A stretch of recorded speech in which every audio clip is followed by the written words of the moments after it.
Hi, I'm Rachel Decker. I'm doing stellar surface imaging via light curve inversion. I'm from Ohio Wesleyan. I'm working with Dr. Harmon from Ohio Wesleyan and my partner is Conrad Moore from Bucknell. And our purpose is to study star spots on the surface of the star Pegasi. And we want to do this because we want to understand more about the magnetic process of how stars work. And if we understand more about how the other stars work, we can understand more about how our own sun works. This is important to understand. So what is a star spot? Basically, a star spot is a spot of cooler plasma on the surface of the star, a few hundred Kelvin cooler than the surrounding photosphere, which is the surface of the star. So we have these on the sun, and we also have them on other stars. So we chose an Pegasi to study, and we have found that there are definitely star spots on this star.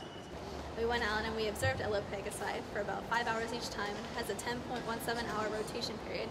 So 2 nights will get you almost the entire star surface as it rotates.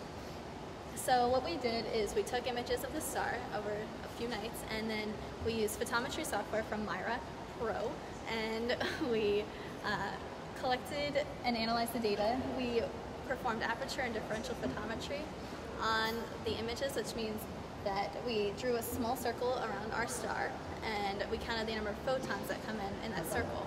There's also sky photons that come in that circle, so you have to draw another annulus around it and that only counts sky photons. And then Myra can calculate how many sky photons are per pixel and then subtract that from the signal circle, and we'll have only how many photons from the star come in that little circle. We also have a comparison star. We do the same thing too.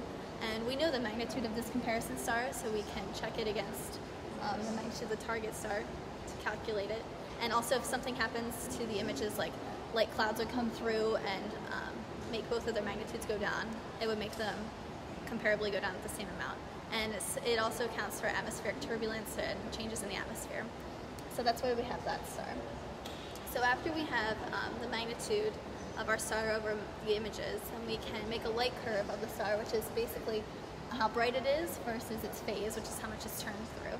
So we can make a light curve of this through our 4 filters. And this is one that we have made from this summer, and this is another. And you can see that there's a dip in the light curve, which means that the star has gotten dimmer in this area. So that means there's a star spot on them in that part of the phase because it's gotten dimmer.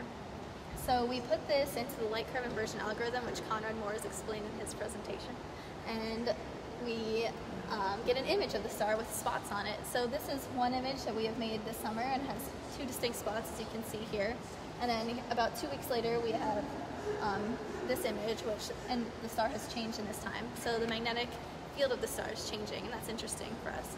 And here's our 2 images from 2 previous summers of 2006 and 2007, and you can see it spotted. It's here, and then it was here. We got bigger, changed, and then in our years, it's changed definitely more. So the star is changing, and the magnetic field is changing in the star, and we'd like to see more data as the star changes in the future.